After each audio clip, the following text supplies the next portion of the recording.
Good evening, everyone, and welcome back to tonight's bedtime story. Tonight we're reading Even More Tales to Give You Goosebumps by R.L. Stine.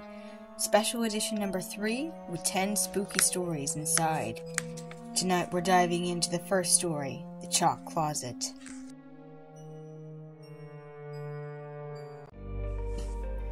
Hey there, it's me, Mama Tori. I'm just popping in here to touch base for just a moment before the story. I notice many viewers aren't subscribed despite the growing traffic. I'm hoping to reach 500 subscribers by the end of the year, and it would mean a lot to me if you could subscribe as well. Liking and leaving a comment about your thoughts on the story help as well, and of course make sure to enable your notifications so that you can get a regular bedtime story from me every night. I also sponsor myself, so if you'd like to support my channel and small business, check out my products on Etsy, my books on Amazon, or even consider joining my Patreon. I really appreciate all my viewers. Thank you so much for tuning in. Now, let's get back to the story.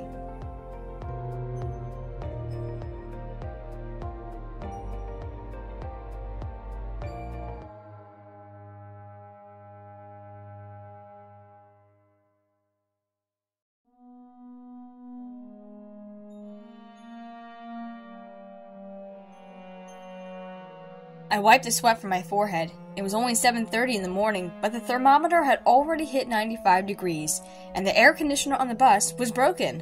This was not going to be a good day. "Hey kid!" the bus driver yelled. "End of the line!" End of the line was right, I thought. I jumped off the bus and checked out the school. Millwood Junior High. It was a wreck. The school stood 4 stories high. Its red brick, blackened with years and years of city soot, was chipped and crumbling. All the windows on the second floor were boarded over with plywood, and the roof sagged. "Better get used to this, Travis," I told myself. I dragged myself up the steps. "You're going to be here all summer." No matter what Mom says, I didn't exactly try to mess up 6th grade. Like lots of major disasters, it just happened. I tried to study, but stuff kept just getting in the way. Like when my cat Lily had her kittens, or when my brother got a new computer game, or when something was on TV. So I messed up, and now here I was in summer school, and looking at the school, I could see it was the pits. I opened the rusty door and stepped inside. The main hallway was dark, and I could barely see. The air was dry and smelled really stale. I started to cough. I took a drink from the water fountain beside me. The water was warm and cloudy, and it tasted old. I glanced up and down the hall. The place seemed deserted. No kids, no teachers, no one. I made my way down the hall and found a door marked Principal. I jiggled the knob. Locked. I checked out the classrooms. Except for the squeak of my sneakers, the place was totally dead. What was going on? Was I here on the wrong day, or was it the wrong school? Then a voice broke the silence. "Travis Johnson?" I nearly jumped out of my skin. I spun around and faced the tallest, palest man I'd ever seen. "Yes?" I stammered. "You're late, Travis," he said. His lips were unbelievably thin, and they hardly moved when he spoke. Just great, I thought. My first day in summer school, and I'm already in trouble. Way to go, Travis. I followed the tall man to the classroom at the end of the hall. Of course, it was the only room I hadn't checked out. It was filled with kids, many of them I'd never even seen before. Dooley Atwater and Janice Humphreys were there. They come from my regular school. Janice was shy, but okay. Dooley was the biggest goof in my whole school. He knew a million ways to get out of homework. "The last row, Travis," the teacher said. "Be quick about it." Then he picked up a piece of chalk from the chalk tray and wrote Mr. Grimsley on the board. Mr. Grimsley folded his arms across his chest and scanned the room. From the sour look on his face, I could tell that he wasn't too thrilled about what he saw. "Let me warn you, boys and girls," Mr. Grimsley announced. "I have very little patience with students who don't care to study. Got that, Dooley?" "Me?" Dooley asked. "Why me?" "I know about you, Dooley," Mr. Grimsley said, thumbing through a stack of cards. "I know about every single one of you. You're bright kids, but you're all lazy. Hear this warning, you won't get away with anything in my class." Dooley smirked. Mr. Grimsley glared at him. Then he continued, "You must do your homework every night, or be prepared to go to the chalk closet." "The chalk closet?" one of the girls asked nervously. "What's that?" "If you don't turn in your homework tomorrow morning, you'll find out, Amanda," Mr. Grimsley said. No teacher gives homework the first night, Dooley protested. You've got to be kidding. I do not kid, Mr. Grimsley declared. Now let's get down to work. The first night for homework, we had to write 5 reasons we wanted to be a pilgrim. As soon as I reached home, I sat down at the kitchen table and wrote down 3.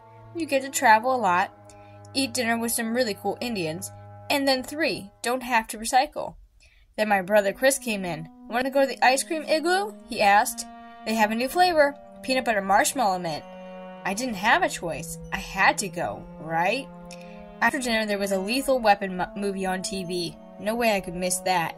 So when I arrived at school the next morning, I still had only 3 reasons why someone would want to be a pilgrim. But it was 3 more reasons than Dooley had. Your homework, Dooley, Mr. Grimsley demanded. You have to give me a break, Dooley replied. Just this once, Mr. Grimsley. I have to? Mr. Grimsley asked, arching his eyebrows. It kind of looks that way, Dooley began. You see, a car alarm went off right outside my window, and it was so loud I couldn't think, and by the time somebody turned it off, it was past your bedtime, Mr. Grimsley asked. Well, not exactly, Dooley admitted, but you did your homework anyway, and then when you woke up, the cat hadn't eaten it. Is that what happened, Dooley? Well, something like that, Dooley said, smiling a little. Sorry, Dooley, I don't give breaks, Mr. Grimsley declared. It's time to go to the chalk closet, and then he stepped into the hall. Dooley started to follow, but then he reached to the doorway. He stopped. I forgot my textbook, he said, turning back. Mr. Grimsley grinned, a creepy grin. The chalk closet isn't study hall, Dooley. Well, so what is it? Mr. Grimsley didn't answer. Dooley shrugged, and then he followed the teacher down the corridor. I heard their footsteps fade as they walked up the stairs to the 2nd floor. Mr. Grimsley returned in a couple of minutes without Dooley. At recess, Dooley didn't show up, or at lunch, or the next day, or any day after that. I didn't miss him, and I didn't feel sorry for him either. I figured he was kicked out of school and he had it coming to him. But at the end of the week, the same thing happened to Marty Blank. Marty sat next to me. I didn't know him too well, but he seemed okay. Grimsley handed back the homework he had graded the night before. I heard Marty groan when he received his. There was a big, fat, red F at the top. You didn't study, did you, Marty? Mr. Grimsley asked. Marty shook his head. I couldn't, he said. I had Little League. Little League was more important than your schoolwork? Mr. Grimsley demanded coldly. It was the big game, Marty explained. The team was counting on me. The chalk closet, Marty, Mr. Grimsley replied. But I did my homework, Mr. Grimsley, Marty protested. I'm not like Dooley. It's not like I didn't try. Mr. Grimsley picked up Marty's homework. F, he stated. I guess you didn't try hard enough, did you, Marty? Let me show you to the chalk closet. Marty's mouth dropped open. It looked as if he were about to say something, but he didn't. He just followed Mr. Grimsley down the hall. 4 days later, Marty still hadn't shown up to school. Maybe Grimsley kicked him out of school, I told Janice. Or maybe Marty convinced his parents to let him quit, I suggested. For all we know, Marty could have been having a great time at the lake. For all we know, Janice said, Marty could still be in the chalk closet. Janice and I gazed up at the 2nd floor. That's probably where Mr. Grimsley took them, she said. Those boarded-up windows give me the creeps. We stared up at the windows in silence. Travis, what do you think is in the chalk closet? Chalk? Very funny, Travis. You might not be scared, but I am. I'm really scared. I got D's on my last 3 assignment. What if I'm next? What if I'm next? The thought gave me a shiver. The next morning, Janice's hand shook when Grimsley handed back our assignments. But I worked really hard on it, she stammered. I really did. I didn't need to see her grade. I knew from Janice's voice that she had failed. Grimsley didn't say a word. He just walked to the door and waited. Janice stood up, and Grimsley waited. She slowly made her way to the door, and then they both disappeared down the hall. Mr. Grimsley returned in a minute or so, and the class went on as usual. Right before the bell rang, Mr. Grimsley made an announcement. We're going to have a math test tomorrow, and I expect everyone to get an A. An A? I never gotten an A on a math test, ever. The bell rang, and I dashed outside to wait for Janice. I thought about the test while I waited, and waited, and waited. Janice never showed up. I ran all the way home and grabbed the phone, and I dialed Janice's number. The phone rang and rang, but no answer. I looked up Marty's phone number in the phone book and called him. A recorded message announced that the blank's number had been disconnected. That night I tried to study. I never tried harder at anything in my whole life, but I was just too frightened to concentrate. What if Grimsley sends me to the chalk closet? I asked myself over and over again. When I finished the test the next day, I knew I had blown it. I'd be lucky if I passed, but I'd have to wait till Monday, 2 whole days, to find out. The weekend dragged. I couldn't think about anything except that stupid math test and the chalk closet. Monday morning finally arrived. My feet felt like lead as I walked up the steps to school. This was not going to be a good day. I took my seat and stared straight ahead at Mr. Grimsley. He sat at his desk. The pile of test papers was neatly stacked in front of him. He cleared his throat. "I'm going to return your test papers now," he said. "Most of you did very well." He didn't look at me when he said that. I thought, but what does that mean? Was it good or bad? I didn't know. "Bennett, Amanda," he began. "A." Oh no, he's calling out the grades too.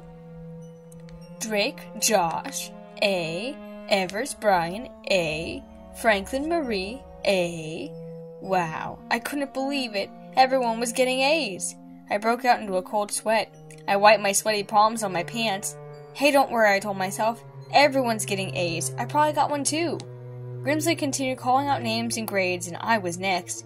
My temples pounded as I watched him stare down at my paper. "Johnson, Travis, D." The whole class gasped. "You know, I can do better than that, Mr. Grimsley," I stuttered. "Let me take a makeup test, okay? You'll see." "No makeup tests in my class," the teacher replied sternly. "Please, Mr. Grimsley," I cried. "Don't take me to the chalk closet, please." "Come, Travis," Mr. Grimsley said. "You don't want to upset the other students, do you?" I glanced around the room at the other kids. A few of them stared at me, their eyes filled with horror, but the others had their heads buried in their textbooks. They pretended that they didn't even know what was going on. "Don't you care?" I screamed at them. No one answered. Mr. Grimsley stood at the door. "Come, Travis." My knees shook so hard I could barely walk. I followed Mr. Grimsley into the hall. The front door was at the end of the hall. Mr. Grimsley's legs were longer, but I was younger. Could I outrun him? "Don't even think about it," he said without turning back. "It's locked." I followed Mr. Grimsley up the stairs. It was almost pitch black on the second floor. The only light came from the naked light bulb dangling from the ceiling. I trailed behind Mr. Grimsley, past room 269, then 270, then 271. When we came to 272, he stopped and turned toward me. "Goodbye, Travis," he said. I took a step back. I couldn't speak. I was terrified. Mr. Grimsley twisted the doorknob. Then he gave the door a little push, and it creaked open. I peeked over his shoulder, and my heart pounded. What could I see in there? I couldn't see anything. It was totally dark. Mr. Grimsley gripped my shoulder and shoved me forward. I stumbled inside. The door slammed shut behind me. I was locked inside the chalk closet. I squinted, waiting for my eyes to adjust to the darkness, and then I saw them. Dooley, Marty, Janice, and behind them, shadows of other kids I'd never seen before. Transparent figures. Ghosts! I squinted harder. They were all doing something. They were all holding their hands up in the air. Why, I wondered. Why are they doing that? And that's when I heard it. That's when I knew the chalk closet was the worst place on earth to be. My hands flew up in the air too, up to my ears to cover them, to drown out the screeching. The horrible screeching sound of chalk on a chalkboard. That sound that I'd have to listen to forever. The end. Once again, thank you so much for sticking with me until the end of tonight's story. If you haven't done so already, please go ahead and press subscribe and enable the notifications on the bell icon so that you can tune in tomorrow for another spooky bedtime story. Go ahead and like the video if you liked it, and go ahead and leave a comment below about your favorite part of the story as well.